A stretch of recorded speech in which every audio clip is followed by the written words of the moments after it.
Bonsoir, monsieur Lam.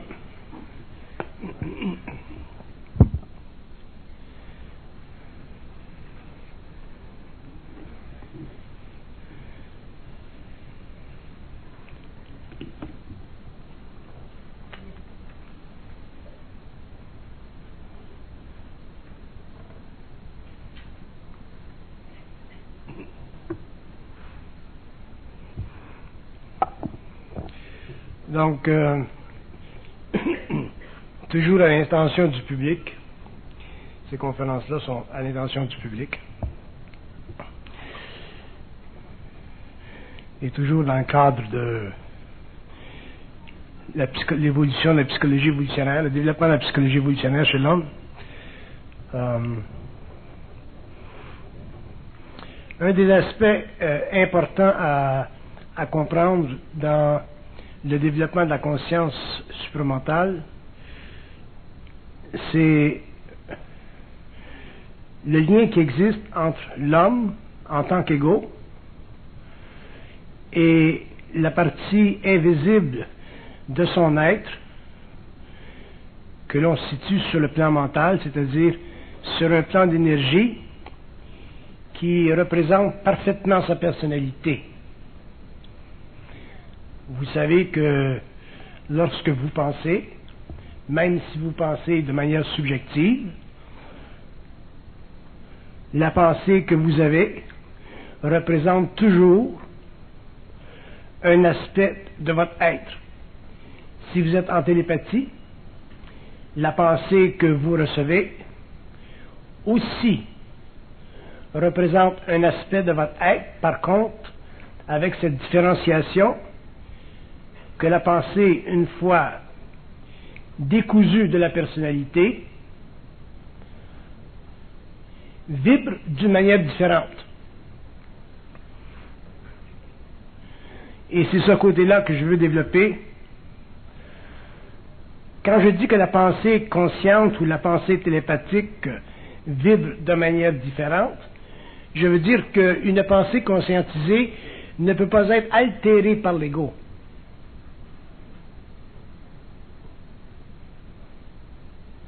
Quand je dis qu'elle ne peut pas être altérée par l'ego, je veux dire que cette pensée est directionnelle, elle est dirigée, et elle donne à l'ego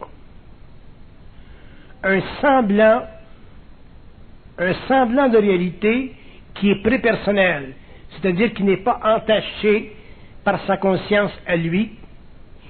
Et lorsque cette pensée est très développée, elle permet à l'homme de réaliser qu'il est en communication instantanée avec un autre plan, avec une autre dimension, et c'est cette qualité de la pensée dite supramentale qui permet à l'homme d'ajuster son être par rapport à sa source, ou ajouter ce qu'on dirait son âme par rapport à son esprit. La différence entre l'âme et l'esprit chez l'homme n'est pas claire. Cette différence n'a jamais été clarifiée pendant l'évolution parce que l'homme n'avait pas accès à des données occultes suffisamment déspiritualisées pour permettre chez lui une déconstruction de son ego sur le plan psychologique.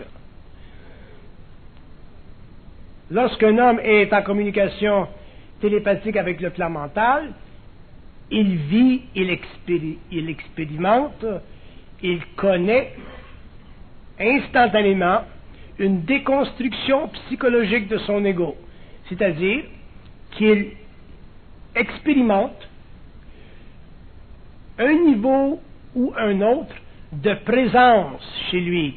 Et cette présence fait partie du monde de l'esprit, c'est-à-dire du monde mental qui ne se préoccupe pas d'aucune manière des conditions psychologiques de l'ego, c'est-à-dire des besoins psychologiques de l'ego. Dans l'homme, il y a deux parties. Il y a une partie égoïque que l'on convient d'appeler son être planétaire, et il y a une partie invisible, universelle, cosmique, prépersonnel, dont le rôle est de mettre en vibration l'ego pour que lui, le mortel, puisse un jour devenir libre des forces astrales de l'âme, c'est-à-dire de son contact insidieux avec le plan de la mort, qui est le plan astral.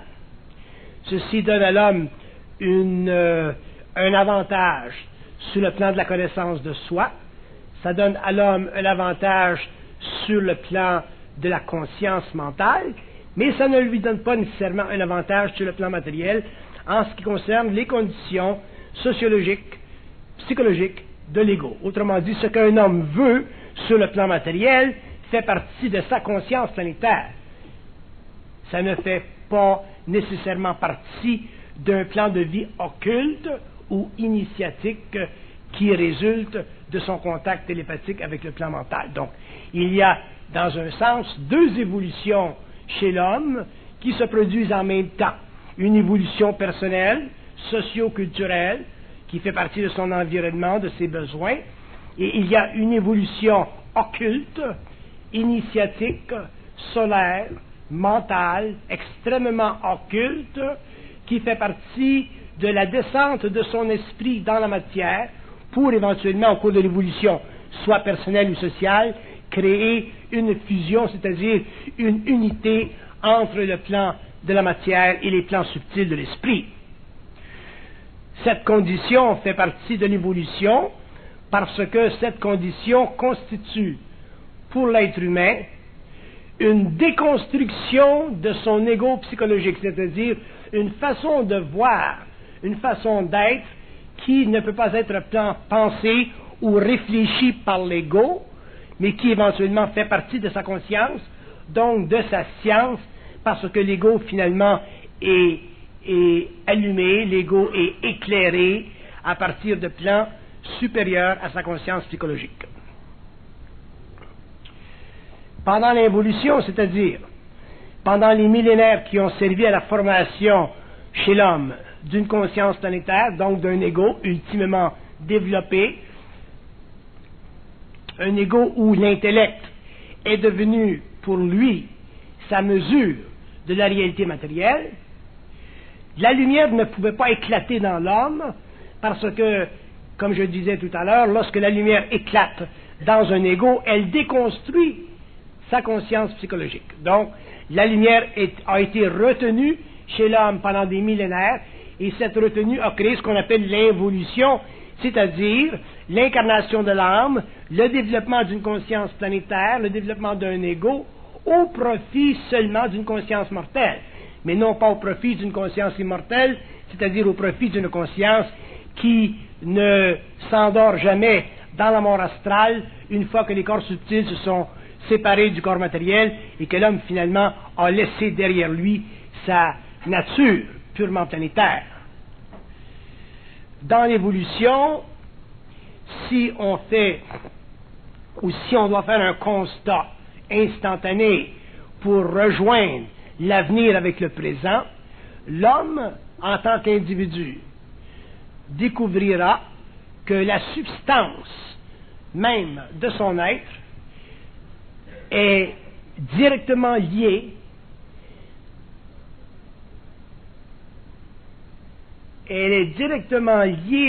avec la nature de son esprit. Qu'est-ce que ça veut dire?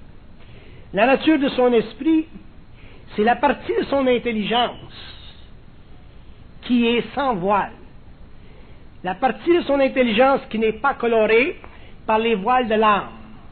Donc, qui n'est pas colorée techniquement par l'expérience subjective réfléchie de l'ego planétaire.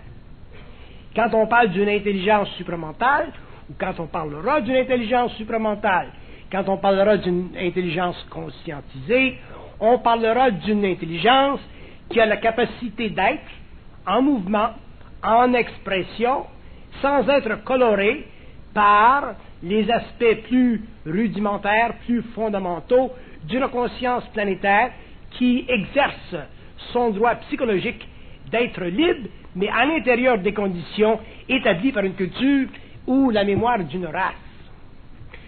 Dans une conscience ou une intelligence créative, libre, où l'homme est en potentiel et où l'homme est toujours en esprit, il est évident que la conscience planétaire, l'état psychologique de l'ego, la réflexion, la philosophie, les systèmes qui ont été créés pendant l'évolution pour le développement de l'homme ne servent plus à la mise en marche de sa conscience parce que ces états ou ces systèmes ou ces formes rudimentaires d'intelligence ne sont plus suffisantes pour allumer sa conscience, puisque son esprit est plus présent, donc plus puissant que la mémoire de la race. Il y a des gens qui me demandent, mais à quoi sert la conscience ou à quoi servira la conscience supramentale? Quelle est sa fonction? Il y a beaucoup de réponses à cette question. Si on regarde l'évolution de l'humanité, on regarde l'évolution d'une conscience planétaire, on peut le regarder sur le plan mondial, on peut le regarder sur le plan des nations, on peut le regarder sur le plan de l'individu, mais si on le regarde d'un point de vue occulte, d'un point de vue universel, mental, quand on parle d'évolution de conscience, on parle de descente dans la matière d'une lumière, c'est-à-dire d'une vibration qui a le potentiel à court ou à long terme d'altérer la conscience planétaire. Et c'est tout ce qui convient de dire en ce qui concerne l'évolution de la conscience supramentale sur la Terre. Sinon, nous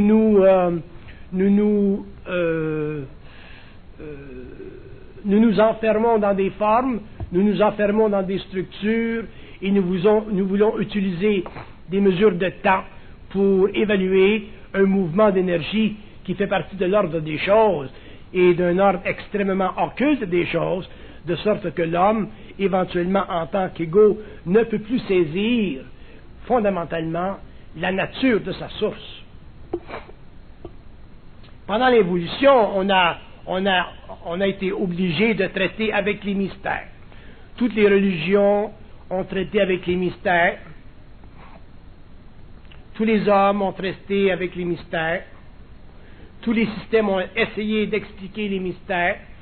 Mais les mystères ne s'expliquent pas à partir de la pensée réfléchie, parce que les mystères sont le produit de la pensée réfléchie. C'est la réflexion qui a créé les mystères. Donc, si on a le mystère de Dieu, ça fait partie de la réflexion de la pensée réfléchie. Si on a le mystère de la grandeur universelle, ou de la grandeur des mondes, ça fait partie de la réflexion de la pensée réfléchie. Si on a le mystère de l'origine de la vie, ça fait partie de la réflexion de la pensée réfléchie. Sur le plan mental, les mystères n'existent pas, pour la simple raison que sur le plan mental, la pensée réfléchie n'existe pas. À partir du moment où l'homme n'est plus vicié, retardé, ne vit plus d'ambiguïté par rapport au mystère de la vie, il peut commencer à relaxer son esprit et à se préoccuper de choses plus importantes, parce qu'à ce moment-là, il a la clé à la conscience évolutive, c'est-à-dire qu'il est capable, à partir d'une pensée télépathique, d'étudier pour lui-même ou pour les autres des aspects qui conviennent à relaxer la tension psychique qui existe entre l'intellect et la conscience créatrice à travers le phénomène de la question. Un homme conscient n'a pas de question. La question fait partie de la réflexion.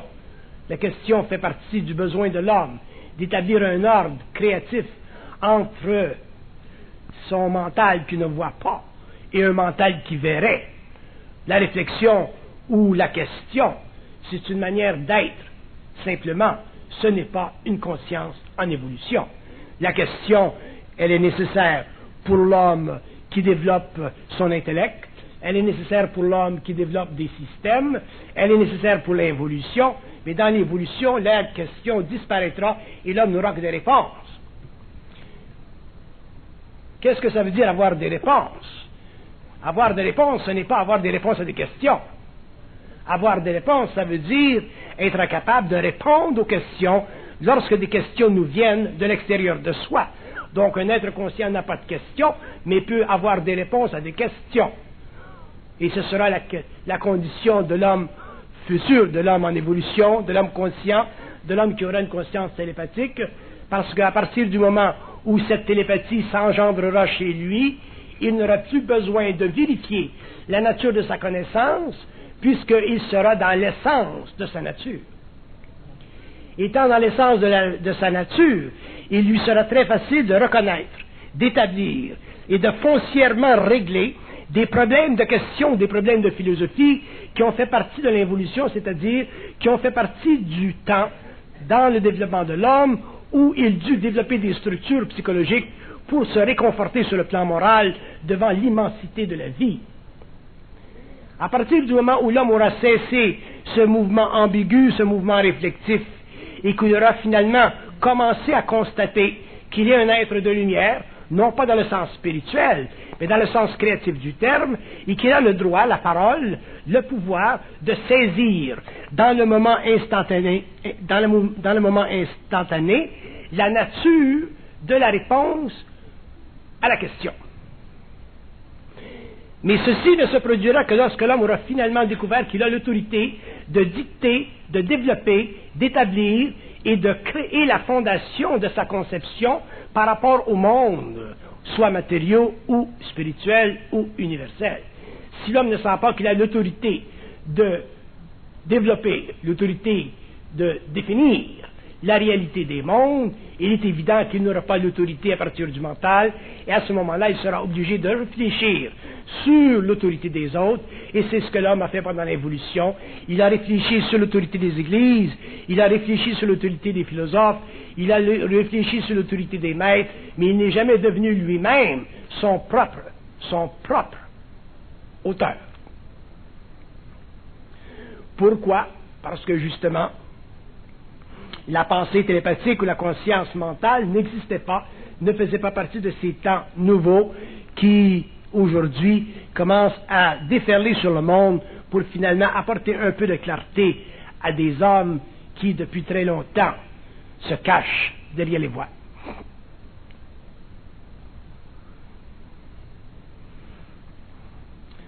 Si nous regardons la conscience mentale, si nous regardons la vie, la réalité, ou si nous parlons de la réalité, il est essentiel que nous apprenions à la regarder à partir d'un point qui ne nous concerne pas. Il est évident que si vous regardez le concept de Dieu à partir d'un point qui vous concerne, vous serez forcé de donner une définition de Dieu qui vous convient. Si vous êtes un bon catholique, vous donnerez une définition de Dieu qui vous convient. Si vous êtes un bouddhiste, vous donnerez une autre définition. Si vous êtes un homme qui vit dans une tribu, vous donnerez une autre définition. Si vous êtes un matérialiste, un technicien, vous donnerez une autre définition. Mais ce n'est pas la situation. Il ne s'agit pas pour l'homme de donner des définitions de Dieu ou des infinités ou des différents ordres cosmologiques qui existent dans l'univers créé et en évolution en fonction de son ego. Il s'agit pour l'homme, s'il veut aider l'humanité et apporter un peu de lumière dans le monde, il s'agit pour lui de donner des définitions en ce qui concerne les questions fondamentales par rapport à un ego qui n'est pas impliqué dans la réponse. Et ceci, ce n'est pas facile. Ce n'est pas facile, pourquoi? Parce que nous réfléchissons. Si je suis juif, je vais donner une définition de Dieu qui convient à ma religion. Si je suis chrétien, je vais faire la même chose. Si je suis mahomédan, je vais faire la même chose.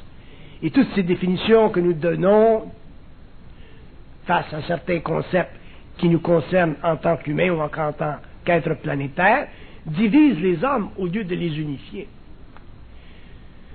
C'est le danger de la pensée réfléchie, quel que soit son but, quel que soit son message, quelle que soit sa grandeur, quelle que soit sa fonction en tant que force civilisatrice.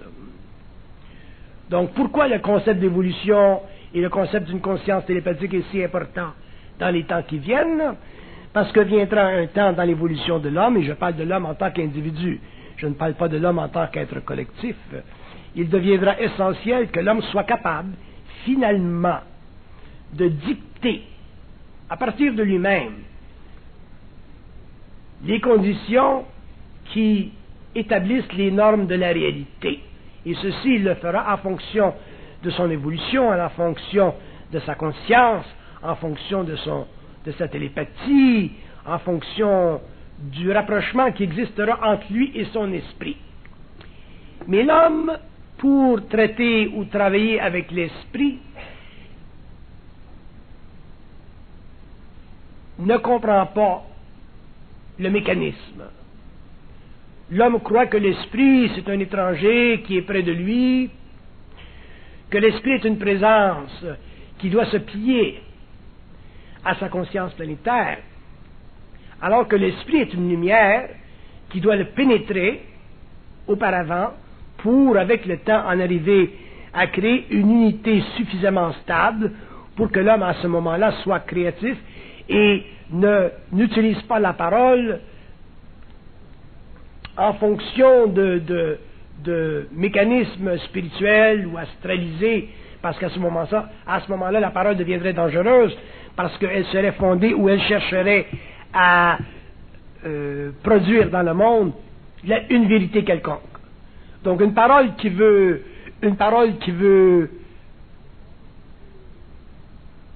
que s'exerce ou que se manifeste une vérité quelconque dans son mouvement est une parole dangereuse. Et nous reconnaîtrons au cours de l'évolution que la parole de l'homme conscient sera totalement décousue, totalement libre de la recherche de la vérité. Et ceci, ce n'est pas facile pour un être inconscient parce que l'homme inconscient cherche la vérité. Un être conscient qui ne cherche pas la vérité n'a pas le problème avec la vérité. Mais un être conscient qui recherche la vérité parce qu'il n'est pas dans son identité, trouve très très difficile de recevoir une parole sans chercher à l'intérieur de cette parole des morceaux de vérité. Et cette illusion est fondamentale chez tous les hommes, et les hommes, au cours de leur développement, seront obligés éventuellement de l'abattre, de la mettre de côté, parce que la vérité n'existe pas. Donc si vous dites, si la vérité n'existe pas, qu'est-ce qui existe? À ce moment-là, on dira qu'il y a des choses qui sont réelles. Et l'homme sera obligé un jour de changer, mettre de côté le terme vérité qui a servi à l'involution, qui a servi à polariser la conscience des hommes, pour finalement aller et utiliser un concept un peu plus neutre, un peu plus universel, un peu plus scientifique, qui est le concept de la réalité. Et à partir de ce moment-là, lorsqu'il aura digéré ce changement, il pourra commencer à décrire la réalité et sa conscience occulte se mettra facilement à son service pour décrire les différents ordres cosmologiques qui sous-tendent la création du monde matériel. Et à ce moment-là, les mystères n'existeront plus parce que l'homme comprendra pourquoi dans le passé le concept de Dieu est important, pourquoi dans l'avenir il ne sera plus suffisant pour lui permettre de constater une infinité. L'homme commencera à comprendre que dans tous les mots, dans toutes les paroles, il y a une vibration, et que ce n'est que la vibration qui détermine la nature de la réalité et jamais la forme. Les grands problèmes de l'évolution, bien qu'ils furent nécessaires pour le développement de l'ego, ont dérivé du besoin chez l'homme de se lier ou d'appartenir à une forme. Les guerres sont nées de cette condition et les conflits religieux sur la terre sont nés de ces conditions. L'homme conscient sera libre complètement de la forme, il ne s'occupera que de la vibration, et une fois qu'il aura amené son ego à se dompter de la forme, à se sentir libre dans le mouvement créatif de sa propre lumière, les mystères seront à sa portée, et l'homme pourra finalement commencer sur la terre, dans son coin de la terre, à expliquer aux hommes le réel, c'est-à-dire les conditions qui sous-tendent l'existence. Mais quand on parle d'existence, on parle de quoi? On parle de plusieurs choses. Quand on parle d'existence, on parle de l'ignorance temporaire d'un ego. Ça fait partie de l'existence. L'ignorance temporaire, temporelle d'un ego, ça fait partie de l'existence. Qu'est-ce que l'existence? L'existence, c'est le phénomène de la question chez l'ego. Le fait que l'ego est de la question ou est des questions, ça fait partie de l'existence. Avoir une question, c'est existentiel. Tous les philosophes sont existentiels. Même ceux qui prétendent autrement sont existentiels. Qu'est-ce que l'existence? L'existence, sur un troisième plan, c'est l'incapacité de l'être, de connaître et de reconnaître l'origine de sa pensée. Un homme qui ne connaît pas l'origine de sa pensée, qui ne peut pas reconnaître la source de son mental, la source de son intelligence, est un être en existence, c'est-à-dire un être qui est obligé de réfléchir pour savoir. Donc, si un homme est obligé de réfléchir pour savoir, ce qu'il voit, ce n'est pas réel. Ce qu'il voit est simplement du trompe-l'œil. Ce qu'il voit, c'est simplement une partie de lui-même qui est à la fois une coloration due à sa mémoire raciale, due à sa culture et due à son progrès technique, personnel, pendant les générations où il a vécu. Quatrièmement, qu'est-ce que l'existence? L'existence, c'est un état d'esprit insuffisamment éclairé pour traiter avec les conditions abnormales d'une planète en voie d'évolution. Tout le monde doit reconnaître que nous vivons sur une planète anormale. Tout le monde doit reconnaître qu'il n'y a pas de normalité dans notre monde, que tous les systèmes de vie, que tous les systèmes de pensée, que tous les systèmes créés par l'homme font partie de l'expérience de l'âme. Et à l'intérieur de ces systèmes, bien qu'il y ait une certaine intelligence organisationnelle, il n'y a pas d'intelligence créatrice. Ceci fait partie de l'existence. Donc, si un homme est en existence et est en conscience existentielle, et qu'il vit dans des temps comme nous vivons présentement et que nous connaîtrons demain, il est évident que s'il n'a pas de réponse à ces questions, ou qu'il cherche des réponses ailleurs à ces questions, il demeure un être souffrant.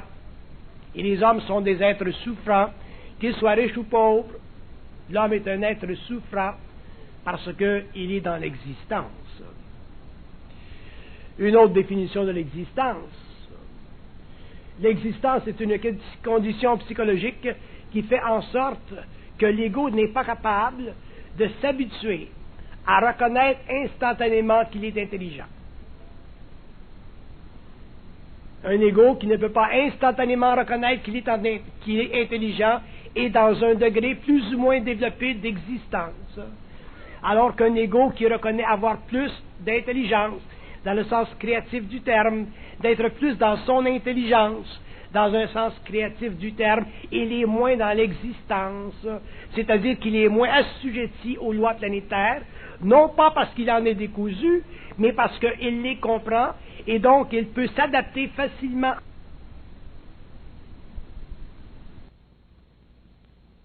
d'autres réponses, d'autres définitions de l'existence. L'existence, c'est une manière à l'âme d'expérimenter la matière pour son profit personnel aux dépens de l'ego. Qu'est-ce que l'ego? L'ego, c'est une partie de soi qui ne s'est pas ressuscitée, c'est-à-dire qui n'a pas suscité en elle-même sa lumière, qui n'a pas touché du doigt sa source, qui ne comprend pas comment elle fonctionne sur le plan universel et qui ne fait que vivre les contrariétés planétaires d'une conscience enracinée dans l'abnormalité qu'on appelle la civilisation. Qu'est-ce que l'ego? L'ego, c'est une partie de soi qui tente d'être intelligente, mais qui n'est pas capable parce qu'elle n'a pas d'aide. Qu'est-ce que l'ego? C'est une partie de soi qui veut être intelligente, mais qui a peur de l'être parce que lorsque l'aide vient, elle ne veut pas l'utiliser. Qu'est-ce que l'ego? L'ego, c'est une partie de soi qui a besoin des autres parce qu'elle a la crainte fondamentale de se tenir seul devant l'abnormalité de la civilisation. Donc l'ego, ultimement, c'est quoi? C'est l'absence d'identité chez l'homme. Et qu'est-ce que l'absence d'identité chez l'homme? C'est la puissance de l'âme qui habite son être au profit des mémoires involutives, des mémoires astrales, et en dépit de son besoin, sur le plan matériel, d'avoir une vie qui fait son affaire, c'est-à-dire une vie qu'il conçoit comme étant pleine.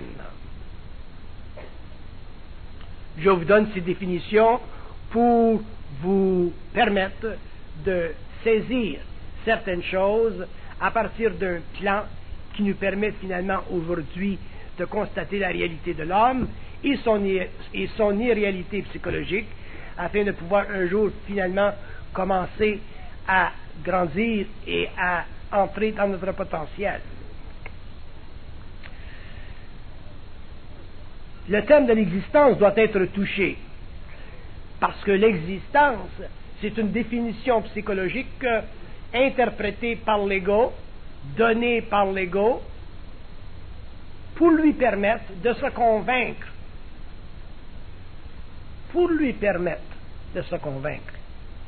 qu'il est toujours à la bonne place.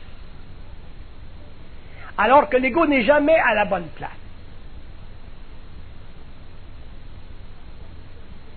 Quand vous travaillez dans une compagnie que vous n'aimez pas, vous n'êtes pas à la bonne place, mais vous restez là parce que ça vous permet de vivre. Quand vous êtes marié à quelqu'un qui n'est pas en harmonie avec vous, vous n'êtes pas à la bonne place, mais vous restez là parce que vous ne voulez pas être seul.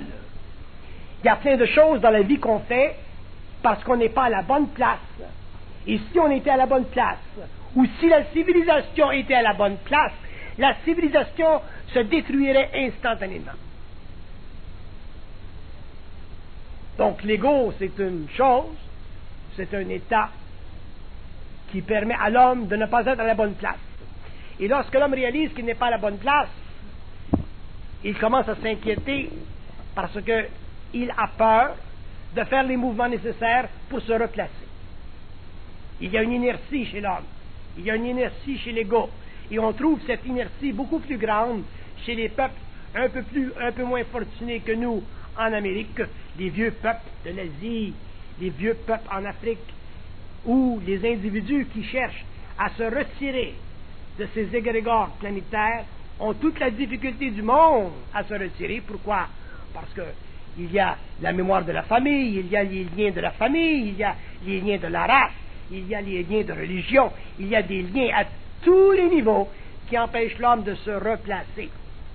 Et sur le plan individuel, que vous soyez d'une nation ou d'une autre, vous aurez un jour à vous replacer.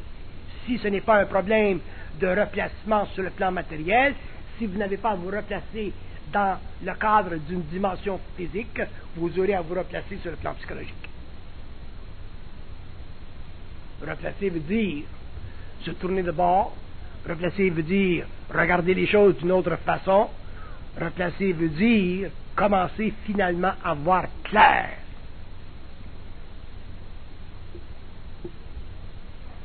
Vous dites, bien, comment se fait-il qu'on sait ces choses, on comprend ces choses, on les a vérifiées, on les a constatées depuis des années. Comment se fait-il que ce soit si dur de se replacer, c'est-à-dire de voir clair? La réponse, elle est simple. Nous avons de la difficulté à voir clair parce que nous préférons utiliser nos pensées personnelles pour étudier notre vie que nos pensées prépersonnelles.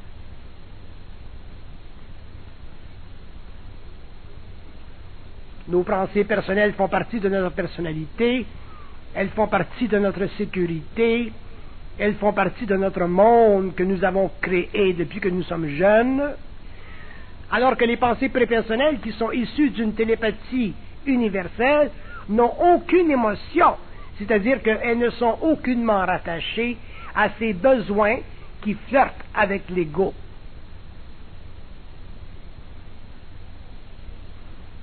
Les pensées prépersonnelles sont des pensées de vie et non pas des pensées d'existence. nous expérimentons des pensées d'existence. Nous nourrissons de pensées existentielles. Nous ne nous nourrissons pas de pensées de vie. Et la raison pour laquelle nous ne le faisons pas, c'est parce que nous avons de la difficulté à réaliser que les pensées existentielles sont illusoires et que les pensées de vie sont réelles. Nous ne pouvons pas faire la différence entre les deux parce que nous ne sommes pas suffisamment psychiques. Nous sommes plus psychologiques que psychiques, plus réfléchis qu'intuitifs.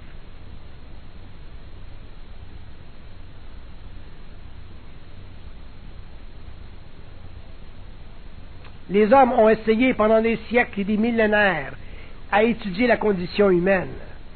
Le terme condition humaine est vieux comme la terre.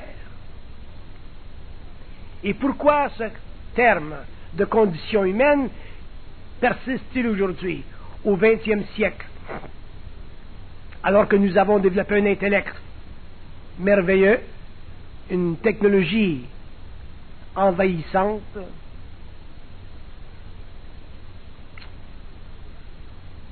La condition humaine existe parce que l'homme exerce toujours son droit à penser subjectivement. Et la moindre intuition que nous avons, nous la poussons sous le tapis. Et lorsque nous vivons des événements qui vont à l'encontre de ce que nous considérons subjectivement comme étant notre bien-être, nous nous révoltons contre la pensée objective ou prépersonnelle et nous disons que notre source nous joue des tours ou notre source ne nous aide pas.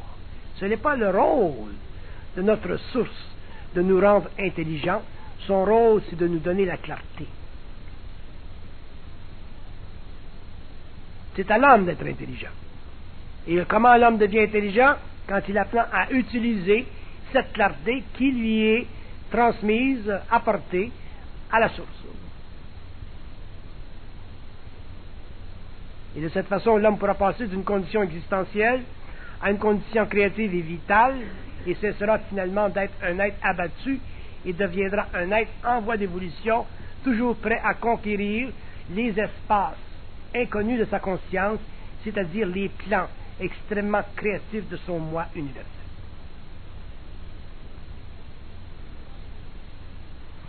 Le temps des philosophies de la réflexion sont terminés. Le temps des religions s'achève. Les religions n'existent sur la terre que pour les hommes ou pour les peuples en évolution. Elles sont encore nécessaires, mais elles ne font pas partie du domaine de l'homme conscient. Le temps de la réflexion, un jour, aussi cessera. Et à partir de ce moment-là, l'homme sur la terre cessera d'être existentiel, il aura une pensée créative, et il pourra être en communication télépathique avec ce que nous appelons son moi. Qu'est-ce que c'est son moi? Qu'est-ce que le moi? Le moi, ou le grand moi, c'est cette partie de l'homme qui ne fait pas l'affaire du petit moi.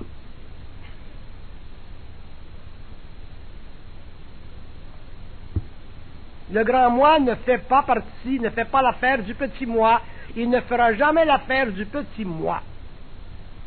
Les êtres qui croient que le grand moi fera l'affaire du petit moi sont des êtres spirituels. Et lorsque ces êtres-là entreront dans une initiation fondamentale, ils s'apercevront que la relation entre le moi universel et le moi planétaire est une relation dirigée et non pas une relation technique de bas en haut qui demande la synthèse, la fusion, l'unité, la relation entre le petit moi planétaire et le moi universel. C'est une relation qui doit être fondée sur la descente de ce que nous appelons l'esprit dans la matière, c'est-à-dire la capacité de l'ego, malgré toutes les contraintes d'une vie civilisée, d'absorber les quantums d'événements qui choquent sa conscience pour finalement en arriver à extraire de sa mortalité son immortalité.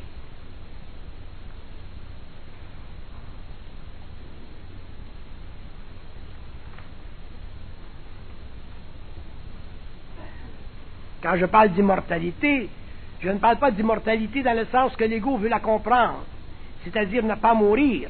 L'ego, l'homme, mourra. Mais lorsqu'il sortira de son corps matériel, au lieu d'aller en conscience astrale, perdre le contact avec sa source, il gardera ce contact et continuera son espace, son voyage, son développement dans les univers parallèles, en conscience éthérique, totalement unifié à ce qu'on appelle aujourd'hui son moi universel.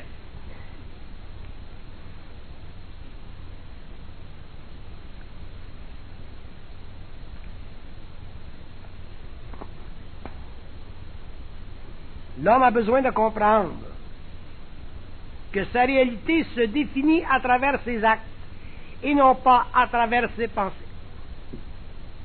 L'homme deviendra conscient, grandira, intégrera à travers les actes et non pas à travers les pensées. La pensée sert simplement à donner à l'homme la conscience d'être. Elle ne lui permet pas d'être. Elle lui donne la conscience d'être, elle ne lui permet pas d'être. Être est un mouvement intégré d'énergie mentale, émotionnelle, éthérique, vitale, physique. C'est ça, être. Dans l'être-té, l'homme compose. Dans l'être-té, l'homme dispose. Dans l'être-té, l'homme est. Dans l'être-té, l'homme ne subit aucune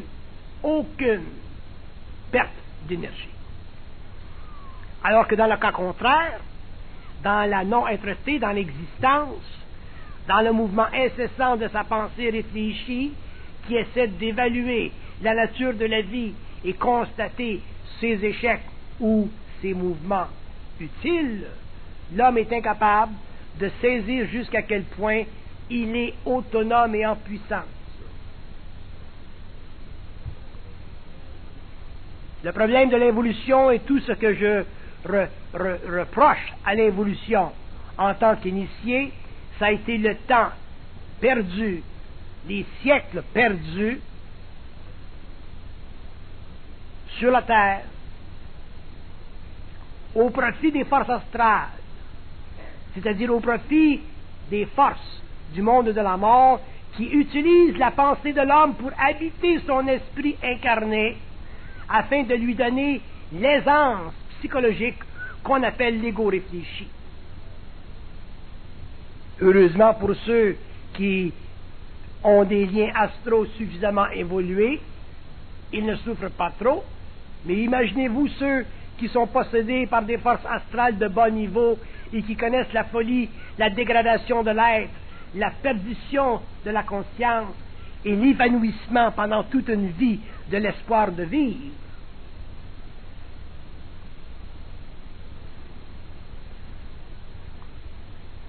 Lorsque l'homme finalement constatera qu'il est en lumière, c'est-à-dire qu'il est en fondation, c'est ça un être de lumière. Un être de lumière, c'est une fondation. C'est une petite fondation, mais c'est une fondation. Et lorsque l'homme réalisera qu'il est une fondation, il établira lui-même les règles du jeu, les règles de la vie, et il sera composé avec l'invisible, c'est-à-dire avec ce que nous appelons l'ajusteur de pensée ou les forces solaires, pour finalement en arriver à se nourrir de son esprit de manière permanente, au lieu de simplement réfléchir son esprit et de se nourrir des miettes de la table de l'être pauvre.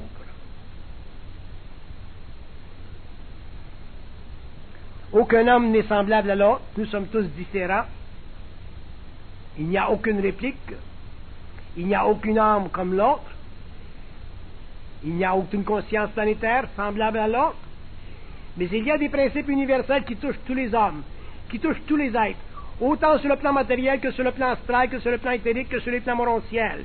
Il y a des consciences dans le monde, dans l'univers, dans les univers parallèles, dans les plans où la gestion même de la vie fait partie de la conscience universelle, et ces lois qui découlent de ces mondes doivent être exécutées, vécues, comprises et réduites dans la vie de l'homme planétaire à une existence de chaque jour, c'est-à-dire à une compréhension intégrale du mode de vie à l'intérieur duquel il s'expose pendant ces générations où il doit être incarné. Et ça fait partie de son droit d'aîné. Il n'y a pas d'autorité au-dessus de l'homme dans le cosmos. Il n'y a pas d'autorité au-dessus de la lumière de l'homme dans l'univers local. Le concept de l'autorité est une malfonction du cerveau humain. Le concept de l'autorité est une antidémocratie. Le concept de l'autorité est une malfonction de la conscience humaine planétaire qui n'a jamais su prendre en main sa propre autorité. Il n'y a pas d'autorité dans la conscience. La conscience est un mouvement de vie. Et un mouvement de vie, c'est un mouvement d'intelligence. Et un mouvement d'intelligence, c'est une approximation à l'infini de ce que vous appelez Dieu dans la conscience des atomes à tous les niveaux de la création, autant sur les plans morontiels que sur le plan matériel. Et ceci touche à toutes les unités de vie, autant animales, minérales, végétales, humaines et suprahumaines. Il n'y a aucune autorité dans le cosmos local sur l'homme.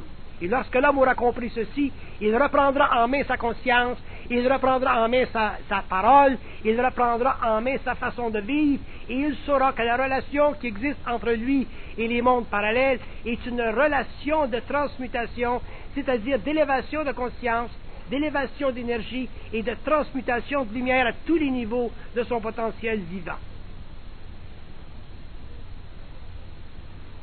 Nous avons été trop longtemps rattachés à la vérité et au système de vie astralisé de l'évolution. Nos esprits ont été absolument puéralisés par le monde astral, par les religions, par les spiritualités. Nous sommes devenus de vrais défroqués. Nous n'avons aucune conscience. Nous sommes totalement défroqués de notre propre lumière. Nous n'avons aucune habilité à savoir, à connaître, à réaliser. Nous n'avons aucune fondation. L'homme est totalement tridimensionnel et il est incapable de conscience unidimensionnelle. Donc il ne faut pas se demander pourquoi, à la fin du XXe siècle, dans un monde en relation avec des termes ou des paramètres qui confondent l'ego, pourquoi l'homme recherche, pourquoi l'homme est malheureux, pourquoi l'homme n'est pas ce qu'il doit être, c'est-à-dire un être vivant au lieu d'un être existentiel.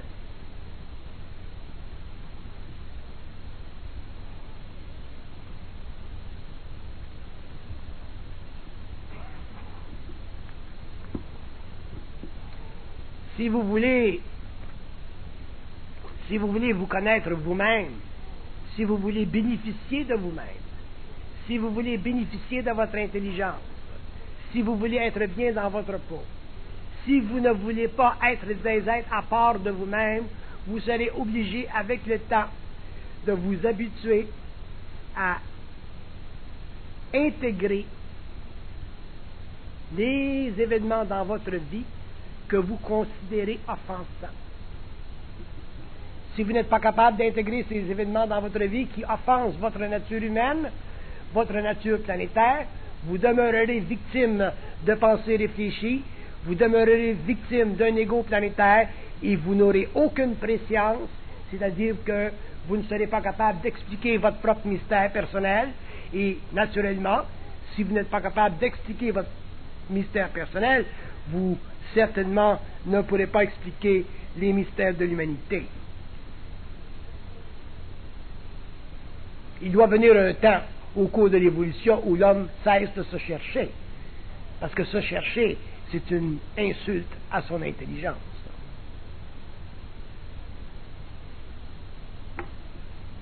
Quand vous vous cherchez dans quoi? Vous vous cherchez dans les rebuts de l'évolution.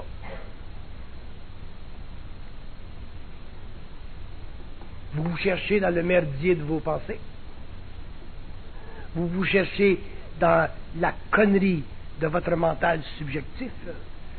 Vous vous cherchez dans les mouvements relatifs à la conscience ou à la mémoire de votre race évolutive. Vous vous cherchez dans quoi? Vous ne vous cherchez pas dans un mouvement créatif de votre esprit. Vous êtes simplement à la recherche de miettes. Vous êtes simplement à la recherche de réflexion. Vous voulez mettre de l'ordre dans un désordre fondamental.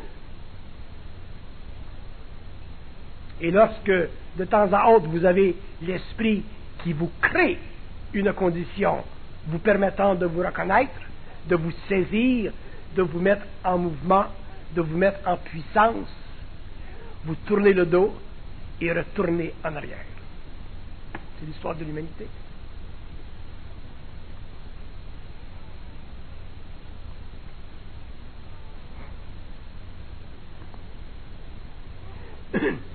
Il ne s'agissait pas, en 1915, d'être grand philosophe pour reconnaître les erreurs fondamentales qui existaient dans la philosophie du socialisme marxiste.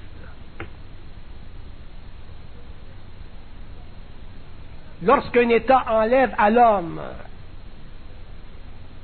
le droit de penser ce qu'il veut,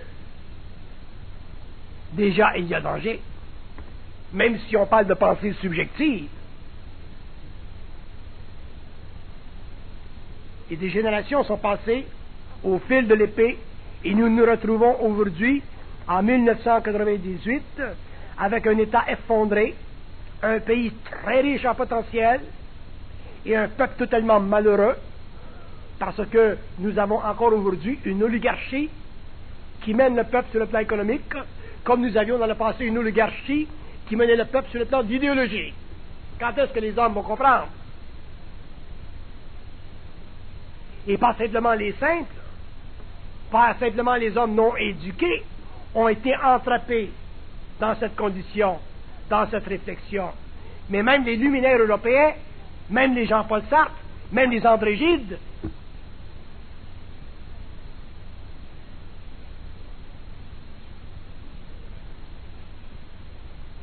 et combien d'artistes qui ont voulu, parce que c'était chic,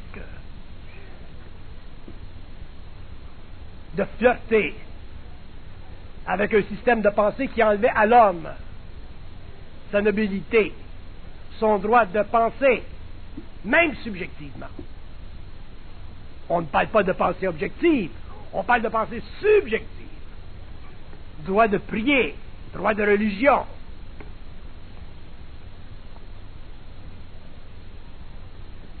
Et cette condition, elle s'applique non pas simplement à la Russie, à l'Union soviétique. Cette condition s'applique à tous les systèmes qui sont le produit d'une pensée qui a été façonnée par un ego. Et je ne connais pas de système de pensée qui n'ont pas été façonnés par un ego. Donc, ce qui veut dire que tous les systèmes de pensée, pour un être inconscient, sont sans valeur. Quand l'homme aura reconnu ceci, qu'il aura fait le tri dans sa librairie psychologique, qu'il aura fait le tri dans ses valises, dans ses mémoires, quand l'homme aura finalement reconnu qu'après avoir fait le tri, il savait des choses qui n'avaient pas été écrites, inscrites, et qu'il aurait la puissance, la force d'être seul devant le monde, l'homme commencera finalement à passer de l'évolution à l'évolution, de l'inconscience à la conscience, de la pensée réfléchie à la pensée créative, et l'homme finalement sera la marque de la fondation, de la deuxième fondation de l'humanité, celle qui ne fait pas partie des empires astraux, mais qui fait partie de la nouvelle colonisation morontielle des mondes à venir.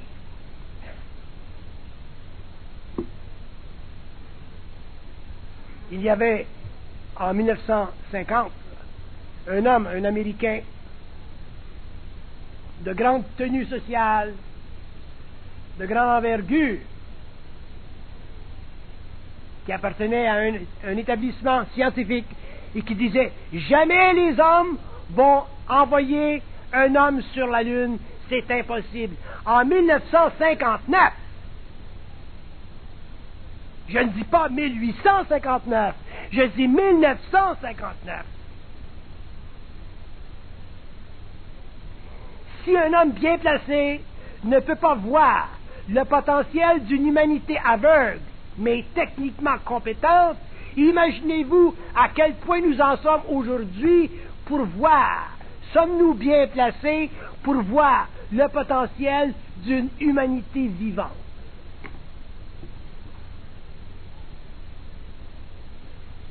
On parle des phénomènes ovnis. Ça, c'est un sujet que je ne veux pas toucher. Mais on parle de phénomènes ovnis. On parle d'ovnis tout partout dans le monde. On parle de ces choses, de ces objets non identifiés, non identifiables, ou d'objets qu'on ne veut pas identifier. Mais on parle de ces phénomènes qui proposent et qui disposent d'eux-mêmes contre la volonté de nos lois matérielles, contre la volonté de nos systèmes, contre la volonté de nos sciences. Et nous voulons, pour des raisons purement mécaniques, sociales, rejeter ces formes de vie, rejeter ces expériences et dire que ça n'existe pas. Pourquoi? Parce que nous n'avons pas réalisé que peut-être des êtres, des nations, des civilisations vivantes ont déjà conquis la matière, conquis l'énergie, conquis l'espace et le temps, et que ces civilisations n'ont pas besoin, comme nous, de se déplacer de manière tridimensionnelle pour réapparaître dans d'autres mondes de manière tridimensionnelle, parce qu'ils ont finalement compris les lois fondamentales de l'énergie et qu'ils sont déjà partenaires dans la fondation de l'homme. Et nous avons l'excuse intellectuelle, la froideur d'esprit, l'orgueil mental de ce bonhomme de 1959 de dire que l'homme ne peut pas voyager dans le temps, dans les espaces, que nous sommes seuls et qu'il n'y a pas dans l'univers local d'autres civilisations plus évoluées que nous qui, à l'approche de notre conscience, si nous étions suffisamment vivants, pourraient peut-être s'appeler des archanges, pourraient peut-être s'appeler des anges, pourraient peut-être s'appeler des êtres d'un autre nom que nous ne pouvons pas aujourd'hui appeler ou pratiquer parce que nous n'avons pas le langage, nous n'avons pas la vibration pour comprendre en dehors de la forme la réalité fondamentale de la vie, de toute vie et des systèmes qui constituent la pierre angulaire de ce que vous appelez ou que vous avez appelé pendant l'évolution Dieu.